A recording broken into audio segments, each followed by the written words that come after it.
ආයුබෝවන් සාමාන්‍ය පෙළ තොරතුරු හා සංනිවේදන තාක්ෂණ විශ්වය ධාරාව යටතේ තවත් එක් ඒකකයක් පිළිබඳව තමයි අද අපි කතා කරන්නට බලාපොරොත්තු වෙන්නේ. හොඳයි. අද අපි කතා කරන්නට බලාපොරොත්තු වන ඒකකේ තමයි ඵලදායී ලෙස තොරතුරු ඉදිරිපත් කිරීම සඳහා බහුමාධ්‍ය භාවිතය පිළිබඳවයි. හොඳයි. මේ මාතෘකාව දකිනකොටම ඔයගොල්ලන්ට එන ගැටලුව තමයි බහුමාධ්‍ය කියන්නේ මොකක්ද කියලා. හොඳයි. හොඳයි දරුවනේ බහුමාධ්‍ය කියන වචනය පිළිබඳව පැහැදිලි කරන්න මම හිතුවා අපි හැමෝටම සුපුරුදු වෙබ් අඩවියක් හරහා ඔබට මේ පැහැදිලි කර දෙන්න ඕනේ කියලා. හොඳයි. මීට කලින් පාඩමේදී අපි ඉගෙන ගත්තා අන්තර්ජාලය කියන පාඩමේදී අපි ඉගෙන ගත්තා වෙබ් අඩවි හරහා අපිට පුළුවන් තොරතුරු සංනිවේදනය කරන්නට කියලා. හොඳයි. ඒ තොරතුරු සංනිවේදනය සඳහා වෙබ් අඩවි නිර්මාණයේදී අපි විවිධ උපක්‍රම භාවිතා කරනවා. දැන් ඔබට මේ පෙනෙන වෙබ් අඩවි දිහා බලපුවාම ඔබට පේනවා මේ වෙබ් අඩවියේ විවිධ රූප තියෙනවා. ඒ වගේම සමහර රූප ඔබට පේනවා චලනය වෙනවා. ඒ චලනය වෙන රූප වලට අපි කියනවා සජීවීකරණයක් කියලා. නැත්නම් ඉංග්‍රීසියෙන් අපි කියන ඇනිමේෂන් එකක් කියලා. ඒ වගේම සමහර වෙබ් අඩවි නිරීක්ෂණයක ඔබලා දැකලා ඇති විවිධ වීඩියෝ පට, ශබ්ද පට, ඒ වගේම ප්‍රස්තාර, විවිධ රූප භාවිතා කරලා තියෙනවා.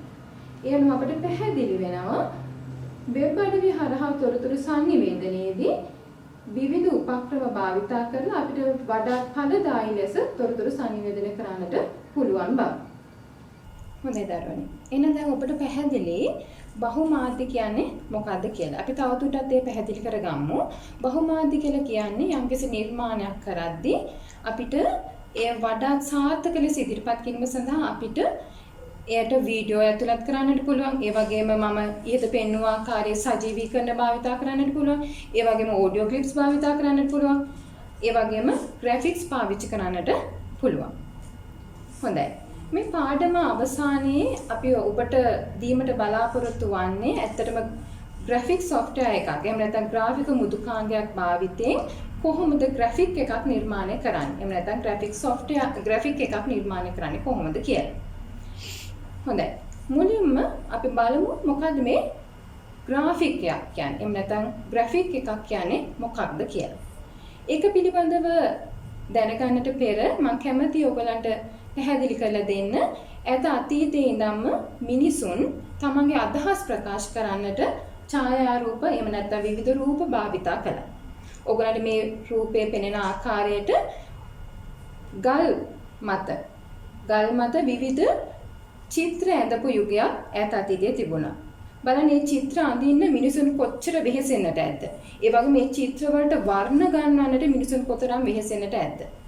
නමුත් අද තාක්ෂණයේ දියුණුවත් එක්ක පරිගණක තාක්ෂණයේ දියුණුවත් එක්ක අපිට මෙවැනි ලස්සන නිර්මාණ පරිගණක මෘදුකාංග ආධාරයෙන් පහසුවෙන් නිර්මාණය කරගන්නට පුළුවන්.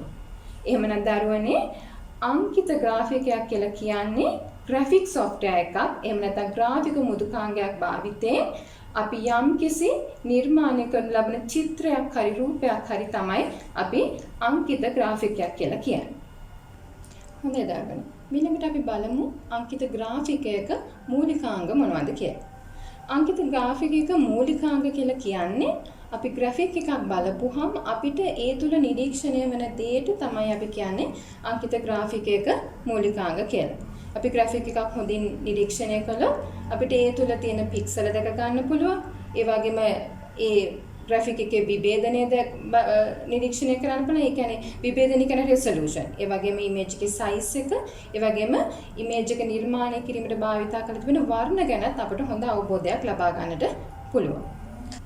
හොඳයි දරුවනේ. අපි මුලින්ම බලමු පික්සල් එකක් කියන්නේ මොකක්ද කියලා. දැන් ඔබට මේ ඡායාරූපේ පේනවා මලක රූපයක්.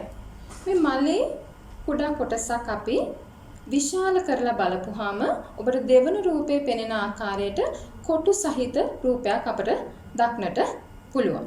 ඒ වගේම එම දෙවන රූපයේ දැක්වෙන කුඩා කොටසක් අපි නැවත විශාල කරලා බලපුවාම ඔබට තුන්වන රූපයේ පෙනෙන ආකාරයට විශාල කොටු සහිත රූපයක් ඔබට දැක ගන්නට පුළුවන්.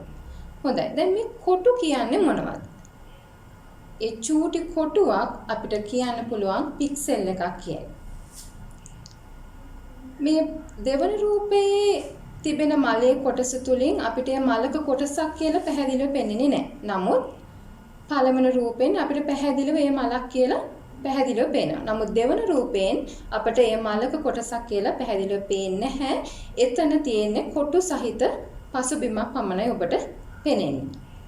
ඊළඟට තුන්වෙනි රූපයට ගියාම ඔබට තව දුරටත් එය මලක කොටසක් බව පැහැදිලිව පේන්නේ නැහැ. ඒ අනුව දරුවනේ පික්සල් එකක් කියලා කියන්නේ ඉතා කුඩා ඇසට නොපෙනෙන තරම් කොටු ආකාරයේ තිතකට තමයි අපි පික්සල් එකක් කියලා කියන්නේ. එතකොට අපි ග්‍රැෆික් එකක් බලපුවාම ඒ ග්‍රැෆික් එක තුල මේ ආකාරයේ කුඩා කොටු විශාල ප්‍රමාණයක් අඩංගු වෙනවා.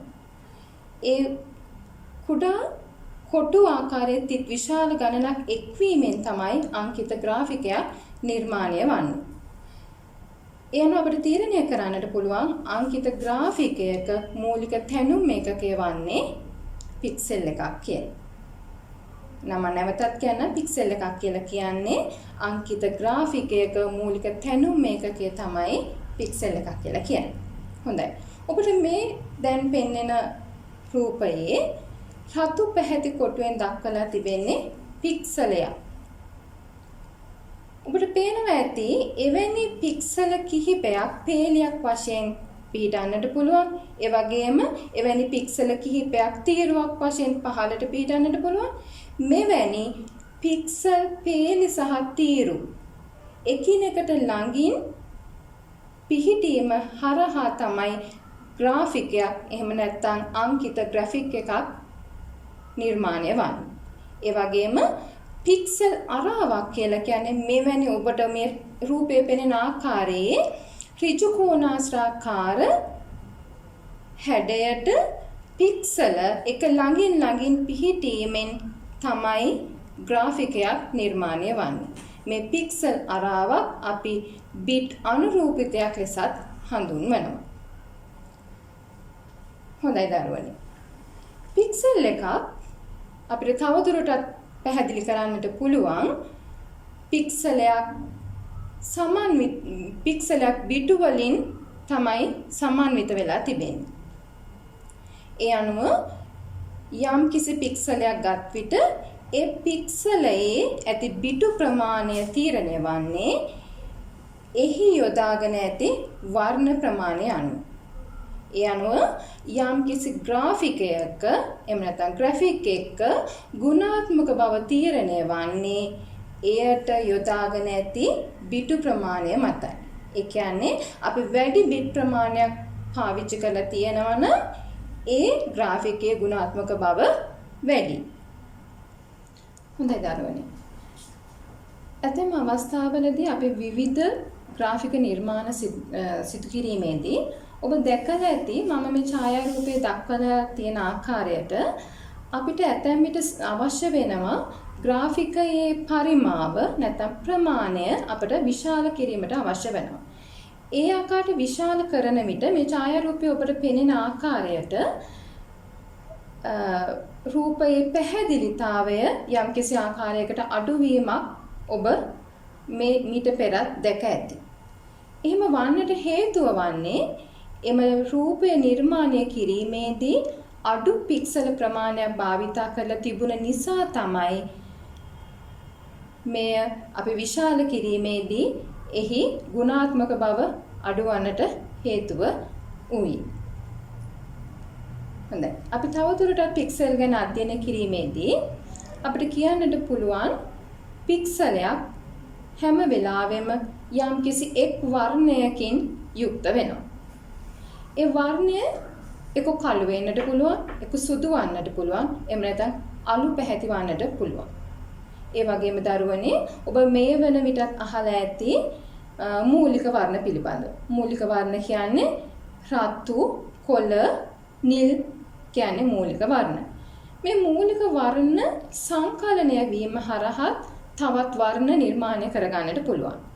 මේ සෑදෙන වර්ණ වලිනුත් පික්සලයක යම්කිසි පික්සලයක වර්ණයක් මේ මූලික වර්ණ එකතු වීමෙන් සෑදෙන වර්ණයකින් යුක්ත වන්නට පුළුවන්. හොඳයි. අපි ඊළඟට බලමු විභේදනය කියන්නේ මොකක්ද කියලා. එහෙමත් නැත්නම් අපි ඉංග්‍රීසියෙන් කියනවා resolution කියලා. ග්‍රාෆික් එකක තවත් එක් මූලිකාංගයක් තමයි විභේදනය කියලා කියන්නේ. හොඳයි. ඔබට මෙහි පේනවා රෝස මලක රූපයක්. එහි තිරස් අතර මම දක්වලා තියෙනවා පික්සල් 125ක් ලෙස. ඒ වගේම සිරස් ලෙසට මම දක්වා තිබෙනවා පික්සල් 200ක් ලෙස. හොඳයි. මේන් අදහස් වෙන්නේ තිරස් අතට පික්සල් 125ක් ලෙස මා සඳහන් කරලා තිබෙන්නේ මේ ඡායාරූපේ එක් අඟලක් ගත්තහම ඒ අඟල තුල පික්සල් 125ක් අඩංගු වෙනවා.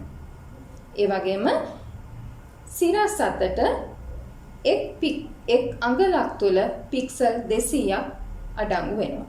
ඒ අනුව මේ ග්‍රාෆිකයේ විභේදනය කියලා කියන්නේ 200 වැඩි කිරීම 125 25000 පික්සල් 125,000 තමයි මේ ග්‍රාෆිකයේ විභේදනය වන්නේ. එහෙනම් අපි බලමු විභේදනය කියලා කියන්නේ මොකක්ද? එයන අපිට පැහැදිලි වෙනවා අංකිත ග්‍රාෆිකයක භෞතික පරිමාණය මැනීමට භාවිතා කරන්න පුළුවන් ඒකකයක් විදිහට අපිට පික්සල් භාවිතා කරන්නට පුළුවන්. එහෙනම් භෞතික පරිමාණය ග්‍රාෆිකයක භෞතික පරිමාණය අපිට විභේදනය ලෙස පැහැදිලි කරන්නට පුළුවන්. හොඳයි දරුවනි. එන්න අපිට පැහැදිලි වෙනවා යම්කිසි ග්‍රාෆිකයක විභේදනය මැනීම සඳහා අපිට ඒකකයක් විදිහට භාවිතා කරන්නට පුළුවන් වර්ග අඟලකට ඇති පික්සල් ප්‍රමාණය. මේ අපි ඉංග්‍රීසියෙන් කියනවා පික්සල් per inch. කෙටියෙන් අපි කියනවා PPI කියලා. ඒ වගේම ඇතැම් විට අපි මෙය භාවිතා කරනවා වර්ග අඟලකට ඇති තිත් ප්‍රමාණය කියලා. එහෙම නැත්නම් ඒක ඉංග්‍රීසියෙන් කියනවා dots per inch. හොඳයි දරුවනේ. ඔබට මෙහි පේන රූපයේ තරු කීපයක් පේනවා. තරු 5ක් තිබෙනවා. ඒ තරු 5 පළවෙනි රූපයේ දෙස ඔබ බැලුවොත් එහි දක්වලා තිබෙනවා DPI අගය 5ක් ලෙස. අපි කලින් කිව්වා DPI කියලා කියන්නේ මොකද්ද? වර්ග අඟලකට තිබෙන තිත් ප්‍රමාණය එහෙම නැත්නම් පික්සල් ප්‍රමාණය. ඔබට ඊළඟට බලන්න අවසාන තරුව. එහි DPI අගය 300 ලෙස දක්වලා තිබෙනවා. එතකොට අපිට පේනවා ඇති පළවෙනි තරුව, ඒ කියන්නේ DPI අගය 5 ලෙස දක්වා තියෙන තරුවේ පැහැදිලිතාවය අඩුයි. නමුත් DPI අගය 300 ලෙස දක්වා තිබෙන තරුවේහි පැහැදිලිතාවය එහෙම නැත්නම් අපි කියන ගුණාත්මක බව එහෙම නැත්නම් ඉමේජ් එකේ ක්වොලිටි එක කියලා කියනවා. ඒක වැඩි අවසාන තරුවේ. එහෙනම් අපිට කියන්නට පුළුවන් යම්කිසි ග්‍රාෆිකයක විභේදන අගය වැඩි නම් එම ග්‍රාෆිකයේ ගුණාත්මක බව වැඩි කියලා අපිට කියන්නට පුළුවන්. හොඳයි. අපි ඊළඟට බලමු තවත් අංකිත ග්‍රාෆිකයක තියෙන තවත් එක් මූලිකාංගයක් පිළිබඳව අපි බලමු. මම මීට කලිනුත් ඔබට පැහැදිලි කරා යම්කිසි පික්සලයකට යම්කිසි වර්ණයක් තිබෙන්නට පුළුවන්. මම මුලින් පැහැදිලි කරා ඒ කළු වන්නට පුළුවන්, සුදු වන්නට වෙන්නට පුළුවන්, එහෙම නැත්නම් අලු පැහැති වන්නට පුළුවන්. මම හිතනවා ඔබ මේ වෙන විටත් අහලා ඇති සාමාන්‍ය පියවි ඇසට අපිට පේන වර්ණ ප්‍රමාණයක් තියෙනවා. ඒ අපිට කියන්නට පුළුවන් වර්ණ මිලියන 16ක් පමණ තිබෙනවා.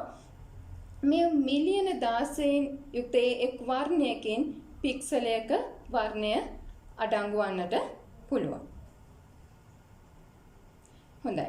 ග්‍රාෆික නිර්මාණය කරනකොට අපිට විවිධ වර්ණ අපේ අවශ්‍යතාවය අනුව අපිට යොදා ගන්නට පුළුවන්. ඒ යොදා ගන්න වර්ණ අනුව අපිට දෙන්නට ඕන තොරතුරු පැහැදිලිව ඉදිරිපත් කරන්නට පුළුවන්.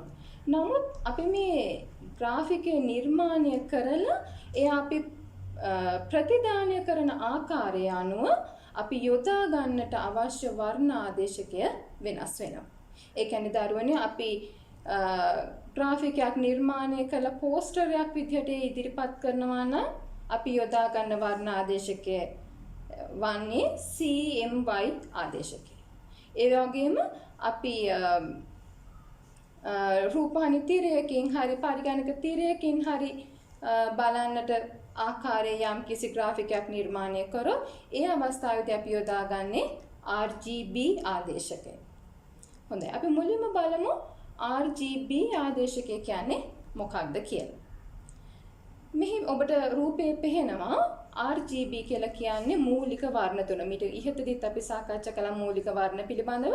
මූලික වර්ණ කියන්නේ රතු, කොළ, නිල්. මේ රතු, කොළ, නිල් කියන වර්ණ තුන නැවත එක්වීමෙන් තවත් වර්ණ අපිට හදා ගන්නට පුළුවන්. උදාහරණයක් විදිහට රතු සහ කොළ කියන වර්ණ දෙක සංයෝජනය වීමෙන් අපිට හදා ගන්නට පුළුවන් කහ කියන වර්ණය. ඒ වගේම රතු සහ නිල් කියන වර්ණය එකතු කිරීමෙන් දම් කියන වර්ණය අපිට හදා ගන්නට පුළුවන්. යනු මේ මූලික වර්ණ සංයෝජනය කිරීමෙන් අපිට විවිධ වර්ණ සකස් කර ගන්නට පුළුවන්. එතකොට අපි කතා කරේ RGB ආදේශකය අපි හැම වෙලාවෙම භාවිතා කරන්නේ රූපවාහිනී තිරයකින් හෝ පරිගණක තිරයකින් අපි නිර්මාණය කරනු ලබන ග්‍රාෆිකය ප්‍රතිදානය කිරීමට බලාපොරොත්තු වන්නේ නම් අපි ඒ අවස්ථාවවලදී RGB ආදේශකය භාවිතා කරනවා. ඒ වගේම CMY ආදේශකය මම ඉස්සෙල්ලා පැහැදිලි කළා වගේම CMY ආදේශක අපි පාවිච්චි කරන්නේ තීන්ත ආධාරයෙන් කඩදාසියක් මත අපි නිර්මාණය කරපු ග්‍රාෆිකය ප්‍රතිදානය කිරීමට බලාපොරොත්තු වනවා නම් අපි ඒ අවස්ථාවේදී භාවිතා කරන්නේ CMY ආදේශකයයි. ඒතර CMY ආදේශකයේ තිබෙන වර්ණ ගැන බැලුවොත් එහි තිබෙන මූලික වර්ණ වන්නේ ලා නිල්, දම් පාට, කහ පාට සහ කළු පාට. ඔබට පේනවා ඇති මෙහි මූලික වර්ණ එකතු කිරීමෙන් අපිට RGB ආදේශකයේ වර්ණත් සාදා ගන්න පුළුවන් බව. බලන්න කහ වර්ණය සහ දම් පාට එකතු කිරීමෙන් නැවත සෑදෙන්නේ රතු වර්ණය. හොඳයි.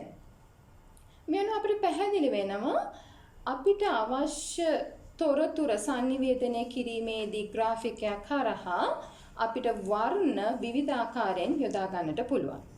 ඒ වර්ණ යොදා ගන්න ආකාරය අනුව අපි නිර්මාණය කරන ග්‍රාෆිකයේ ගුණාත්මක බව අපිට වැඩි කර ගන්නට පුළුවන්. හොඳයි දරුවනේ. අද දවසේ මම ඔබත් සමග සාකච්ඡා කළේ අංකිත ග්‍රාෆිකයක් කියන්නේ මොකක්ද කියලා මම ඔබත් සමග මුලින් සාකච්ඡා කළා. නැවතත් ඒ මතක් කළොත් ග්‍රාෆික මුදුකාංගයක් භාවිතා කරන අපි නිර්මාණය කරනු ලබන ඕනෑම චිත්‍රයක් රූපයක් අපිට ග්‍රාෆිකයක් කියලා විස්තර කරන්නට පුළුවන්. ඒ වගේම අපි ඊළඟට සාකච්ඡා කළා අංකිත ග්‍රාෆිකයක තිබෙන මූලිකාංග පිළිබඳව. ඒවා නම් පික්සල්, විභේදනය, වර්ණ සහ ග්‍රාෆිකයේ ප්‍රමාණය තමයි අංකිත ග්‍රාෆිකයක මූලිකාංග විදිහට අපි සාකච්ඡා කළේ. හොඳයි දරුවනේ අපි ඊළඟ පාඩමෙන් අංකිත ග්‍රාෆික මුදුකාංගයක් භාවිතා කරලා අංකිත ග්‍රාෆිකයක් නිර්මාණය කරන්නේ කොහොමද කියලා අපි අධ්‍යයනය කරමු. ආයුබෝවන්.